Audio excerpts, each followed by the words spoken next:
నమస్కారం గురువుగారు. నమస్కారం అమ్మా. గురువుగారు, చాలా మంది ఏదైనా ఇబ్బంది కలిగినప్పుడు, ఏదైనా బాధ అనిపించినప్పుడు వెంటనే దేవుడి దగ్గరికి వెళ్ళిపోయి, దేవుడితో చెప్పుకుంటూ మన ఎదురుంగా దేవుడే వచ్చి కూర్చున్నాడు అనే విధంగా ఫీల్ అయిపోయి ఏడుస్తూ ఉంటారు. అట్లా నిజంగా దేవుడి ముందు కూర్చొని ఏడవటం వల్ల ఏమైనా కీడు జరుగుతుందంటారా గురువుగారు? 100% అవుతుంది.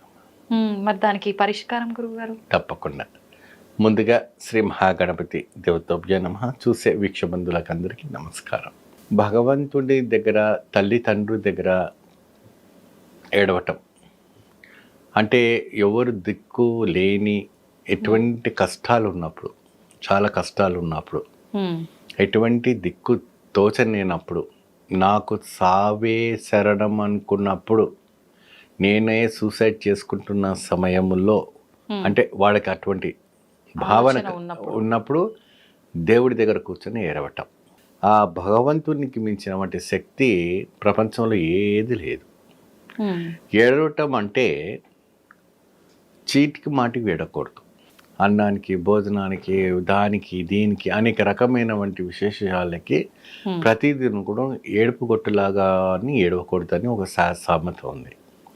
నీకు అతి భారమైనప్పుడు, భూమండలం కనుక మించినటువంటి భారం నెత్తిమీద పడినప్పుడు, కష్టాలు ఇరుక్కున్నప్పుడు, అతి కఠినమైనటువంటి దరిద్రంలో ఉన్నప్పుడు స్వామివారి చరణాల మీద పడండి.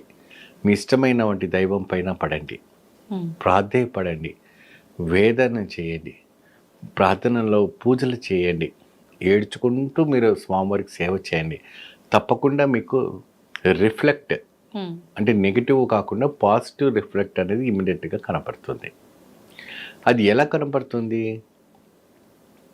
ఇప్పుడు కొన్ని కృష్ణుడి దగ్గర కుచేలుడు వచ్చాడు.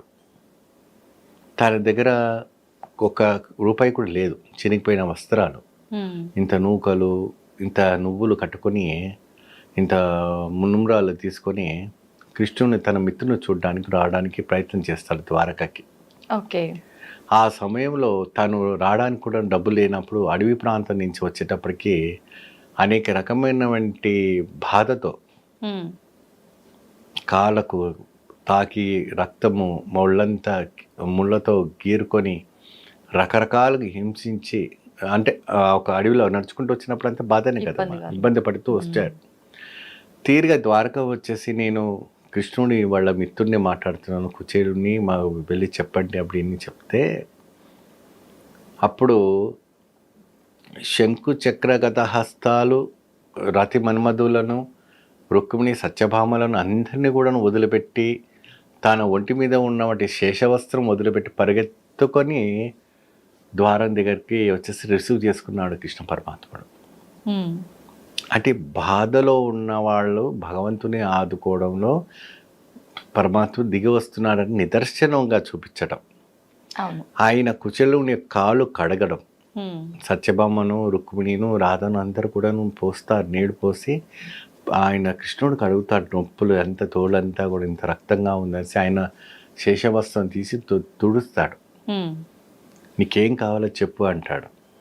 నేను చాలా కటిక దరిద్రంలో ఉన్నా కృష్ణ, నా భార్య చెప్పింది నీకు దగ్గర వెళ్ళి నా మొరాలు ఆలగించమని చెప్పేసి, అప్పుడు నీ దాచిపెట్టుకున్న వంటి ఏదైతే ఉందో అది నాకు ఇవ్వు అంటాడు.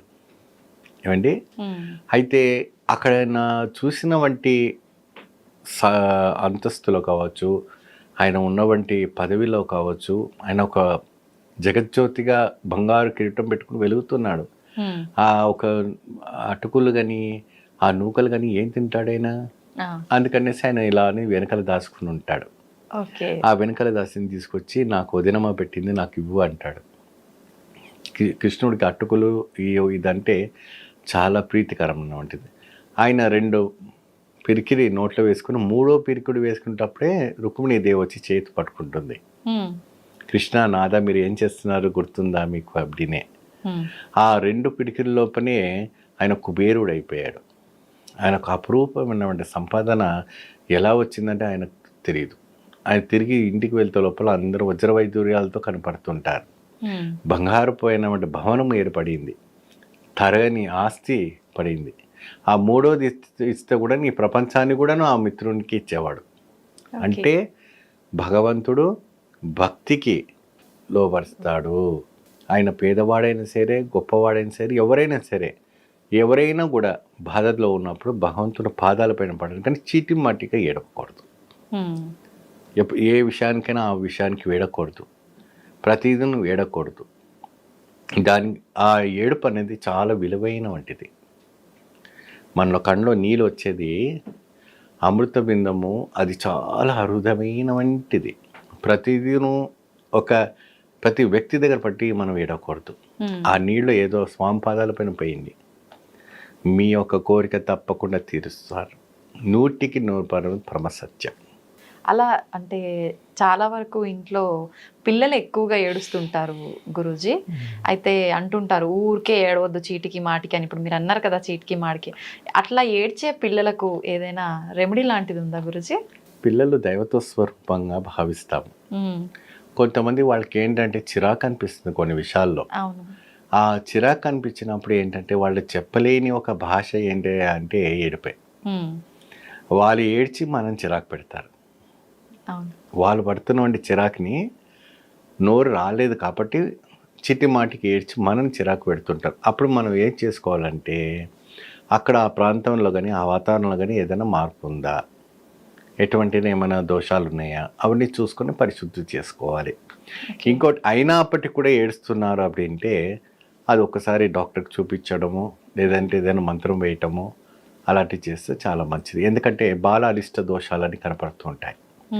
బాల అరిష్ట దోషం అంటే కొన్ని గాలిలో వచ్చేసి వాళ్ళని పీకలు పీసుకున్నట్టుగాను, కొరికేస్తున్నట్టుగాను వాళ్ళ కంటికి మాత్రం కనిపిస్తుంటుంటాయి.